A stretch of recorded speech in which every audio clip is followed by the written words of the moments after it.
my inspiration for my 57 Chevy truck. This is my wife, Talina. I'm gonna introduce Talina tonight. Hi. Talina has been involved with me on this truck for over 30 years. Here Right? and there. Yeah. Here and there. We were first married, had a brand new baby. We wore out the motor, and then we took a rebuild your own engine class. And while Talina was pregnant with Tate. Tate, Number 2. who's behind the camera, who you can't see. I was driving on the road and I came upon a couple and they were sitting close to each other. You don't do that in today's cars. Everybody's always sitting in their bucket seat beside each other. So I'm trying to fix this truck so that my sweet wife can ride beside me. That's why. For the whole semester, one night a week, we called it date night and we worked on the engine together. And we rebuilt the engine, the 235 that's in the frame. It was fun. I learned a lot.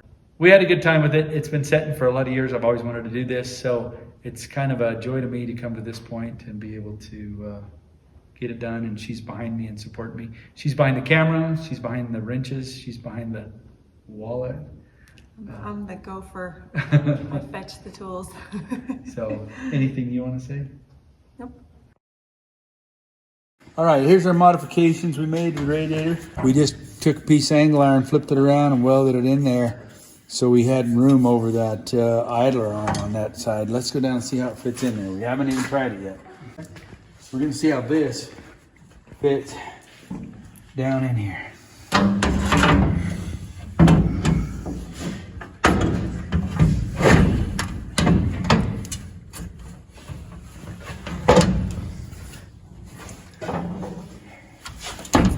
There we go. We're fitting down in there. That's all we needed. I think that's all we needed, isn't it? Or did I not go deep enough? If I go deep enough, I'm gonna cuss myself. I can't see. It's in there. All right, so we made this cutout in the radiator. It's not sufficient. It goes down and steps over the bolts, then this place hits on the power steering box, on the gear, power steering gear, and we need another 1/2 inch distance. And I can't come up anymore. And the whole radiator needs to go towards the front of the grill, away from the engine, another 1/2 inch so that everything will clear. So now I'm cutting these fins off. These mounting pieces. I'm going to have to move the radiator, move the bracket this way so that the radiator goes away from the engine and away from the steering box and the idler arm to get it into the right place. Man, that's tight. Somebody did a good weld.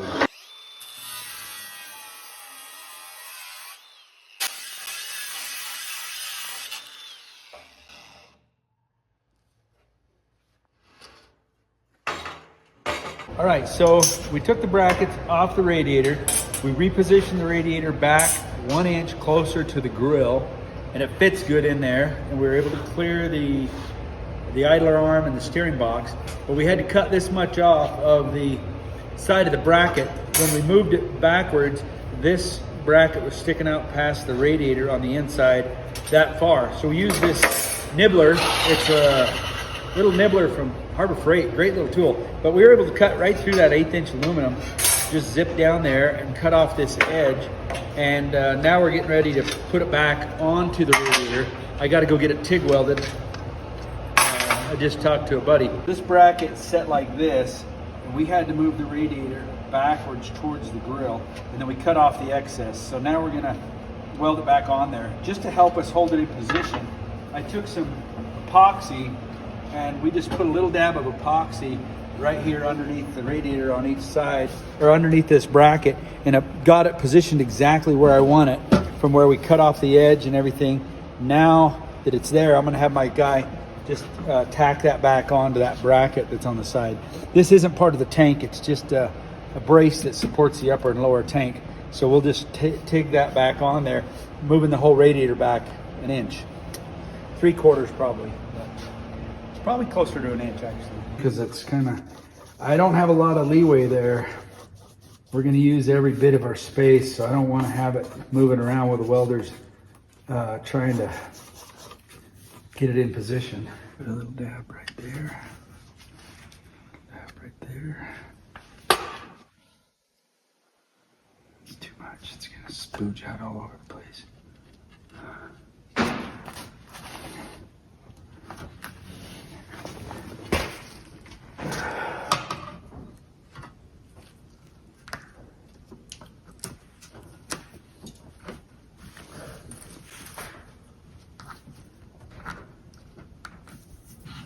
Okay, just gotta hold it right there for a minute. We're a good inch forward. It's gonna be a highly modified radiator. If it ever goes out, I'm gonna have to make a custom one again. Not that anything on this is not customized, but. Okay, so we got it trial fitted in there with the epoxy holding the radiator. I was worried it wasn't gonna hold, but it did. So you can see now, I have good clearance on my steering box and over on my idler arm. And we got good clearance there, good clearance along the front up here. We're just barely touching I gotta do a little bit of adjustment here on this fin. This fin is bent out a little bit. After I get it tacked, I'm gonna bend that fin back to separate this from that bar right there so it doesn't rub, kind of like it is over here. When you look down from the top on this bar, you can see that it's just needs a little bit of a bend backwards to kind of get it to set straight. Good morning, YouTube. This is my friend Kylie. You guys recognize this radiator we've been working on. I'm going to tell you a quick story about Kylie. Kylie and me have been friends for, I don't know, we've known each other for probably getting close to 15 years. I'll give you a quick story on Kylie and then let him tell you more of the story. Kylie loved his motorcycles, and the desert and him met and didn't fare so well. No. How many years ago? So it'll be 8 years this fall. Out between Green River and Moab, 10 Mile Wash, one of my favorite places to ride. And I was out there with some buddies, and I crashed. I don't remember any of it. Nobody saw it. But life-changing in an instant. So what level was your injury, Kylie? So I'm T3. T3? So I don't have any feeling or control from my armpits down. Luckily, I had a lot of problems. I was in ICU for 39 days. 30 of them were on a ventilator. So I'm fortunate to have lived. And fortunate I still don't have a van hooked up to me. Yeah, so since my accident, I put a CNC mill and a CNC lathe in my garage, and I've got me a TIG welder, and I come out here and I just make stuff out of metal. That's just what that's what I do. It's what I've loved to do. And that's what you did previous to the injury. That's all I've done my whole life. So yeah. So I've kind of set it up at home. So I'm a one-man band, and I've done things to make it so I can actually do it from a wheelchair. I love the height of your welding table here. So my welding table, we built that, and I put it on some electric legs so I can. Oh, cool! I can position that with me and the way I don't have a cord. Me and TIG welding, I gotta have everything set just perfect. I want everything just right. So when I go to start welding, I'm not shaking or tipping over. And I asked, how do you run your? I was worried about the foot pedal. So how do you run? Yeah. Most of the time you can control your amperage with the foot pedal, which is really nice because you can keep your hands really steady. With TIG weld, and you want everything as steady as possible. Okay. So originally I set up with a wheel. That's what they usually sell, is a little wheel here. Okay. And what the problem with that is you're going up and down with your amperage. It's hard to move that wheel and not move the whole torch. Okay. So I found this slide that I can stick my finger between there, and I can very easily do that. Awesome. Turn it off and higher amperage, clear up without wiggling. Without wiggling so bad. I still wiggle, but not as bad with this setup. Is that a custom deal, or is that No, this is something you can buy. CK, I think, International or somebody like that makes it. So, all right, pretty slick. That's cool. That gives me hope. I might have Yeah. to look that direction if I can ever afford a MIG. or a TIG? Yeah, they're fun. I enjoy TIG welding just because it's clean. I don't get weld spatter on my legs. Me and Kylie were talking about his chair. Now, this isn't a custom built chair, is it? No, I bought it. You don't see too many people with them. I modified it heavily. I broke all the main structural parts on it because it's not meant to do the things I do with it. So it's super convenient. I can stand quick and easy. Didn't know I was this tall, did you? My body will shake a little, but it's how I get my tools in and out of my mill, you know. Okay, I want to get a side view here just so I can see how. Do you ever feel like you're going to go over forward, or ever have you ever? I have. You've taken a dive? On things, huh? I got this chest strap, right? And so if I'm working on things, a lot of times if I'm like putting a battery in my car or whatever, I'll pull up and I'll loosen it really loose so I can get some lean angle. And yeah, but, or I've unstrapped it so I can lay right whatever, but it's hard to get back up. Get back up. Huh. So let's see how it works. Show me the mechanism. It's pretty slick. So I mean, to go down, there's some struts back there to assist, so it doesn't go up and down so hard. That's pretty cool.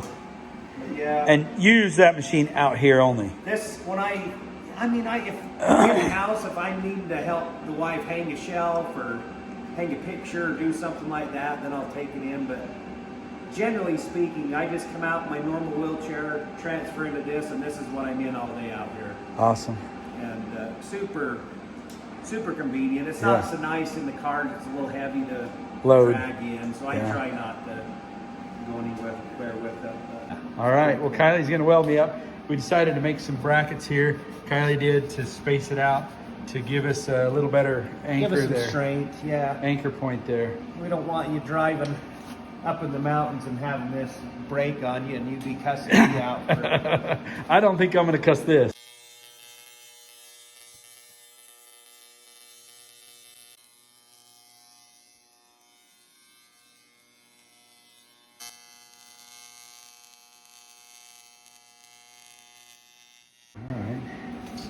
So that's why it puddled out a little bit, because you ran into the old weld. You run into their weld and it's dirty underneath and it does bad things. So, but still not too shabby for what we're after. And it'll be behind the cowling, and your Yeah, pretty weld will never be seen. No, they'll be hidden. Unless a deer hit a deer, it'll see it. Okay, I hope that never happens. yeah, you don't want that to happen with this. Not in this rig. No.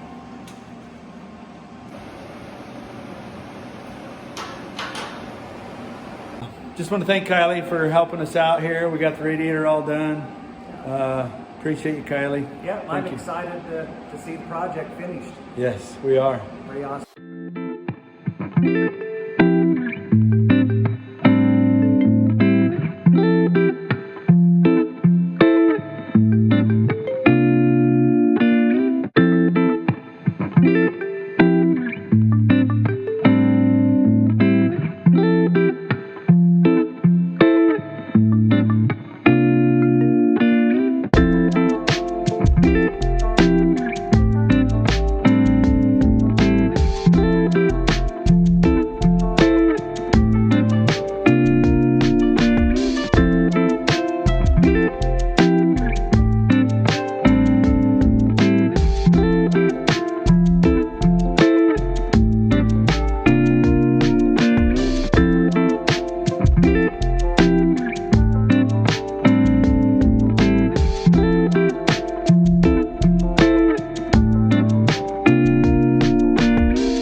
Okay, so I've been working on this fender.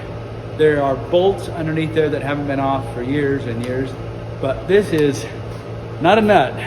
That was a bolt that I had to drill through on the bottom side underneath, because on the back side there's no way to get to the nut. so I had to drill through the bolt. So I just had to drill the bolt out so that I could get the fender off. So now we're ready to take the fender off. And to do that, I also had to take the door off because I thought I could get to the nut that I was on the backside of this bolt with the door, but I couldn't. So we got the door off.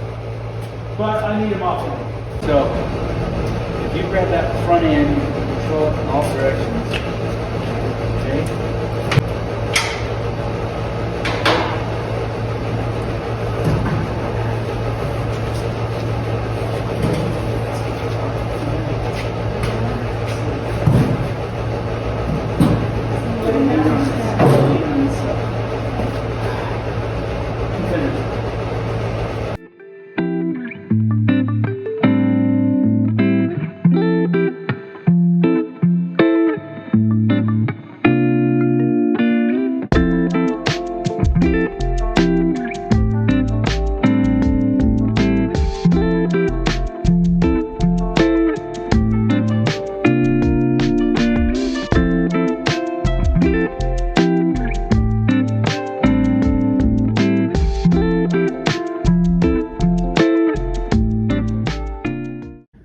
So we got bolts. These bolts have been in there for how many? 65 years.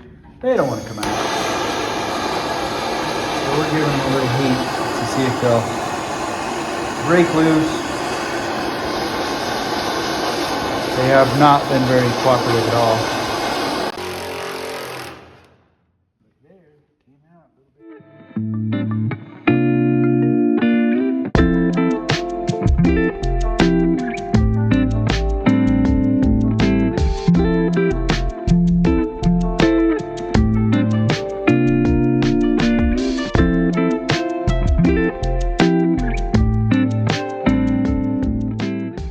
The first time I took the cab off of the truck, I set it onto these and we busted this one, trying to go sideways. Busted that Harbor Freight dolly, just trying to move sideways. So I built a new roll around structure for the cab. It's just some big casters and some Unistrat and some pipes. But I think we've got a pretty good solution now for moving the cab around the shop so that it looks pretty solid. I can move it around without tipping over, crushing a dolly, and it's easily moved so I can get it out of the lift. Frequently we're using the lift and I can't have this sitting in here while I'm getting it all welded up. But now we're gonna start welding up the holes on the firewall that we don't need, which there's a lot. So we don't need this brake. We don't need this clutch. We do need the dimmer. We need our new master cylinder. I don't need this harness, this one. This is the new one that I put in. I don't need any of these or this. These are my two for my coolant lines and my AC lines. I don't need any of this except for I need this one, this one, this one, and this one for the battery. Then down here, I don't need the, well, this is the throttle pedal. And this was the starter hole, and this is a hole next to it. And I don't need any of those, so we got to work those out. All right, here we are at Off-Road Record Games. This is me and Eric, and there we found the golden nugget. We visited with all the guys today, Matt and Rory, and here at Robbie Layton's booth. So we're down in Sand Hollow at the Record Games. This is the view from up on the sand dunes. We're trying to find a way to get down to where we can see them on, was it Uncle Sammy or 777?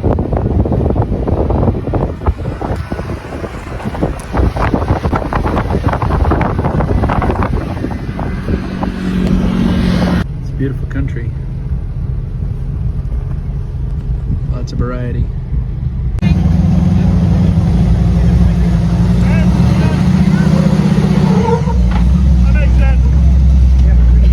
I'm impressed.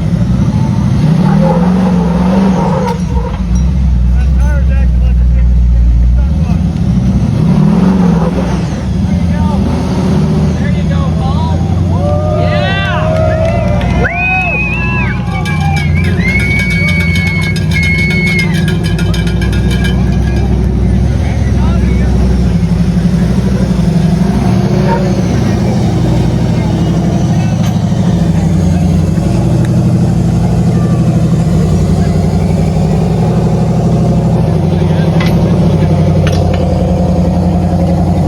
gonna go off the wall. Don't give it the Paul ain't going.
Hey guys, thanks for sticking with us. Thanks for coming back. Sorry we've been gone. Been a lot of things happening in our lives besides Chevy trucks. We're back, but anyway, thanks for watching. This is part 6. There's other videos going to be shortcoming, hopefully. We're still working on it. Just been a little delayed for some kind of crazy things going on. I was out of town. We ended up losing a horse to colic. I don't know if you ever experienced that. That really sucks. But we're back in the shop and waiting for the sun to shine. It's been a long, cold winter, and that cold winter and the weather change is hard on the horses. But anyway, thanks for watching, guys. We'll catch you next time.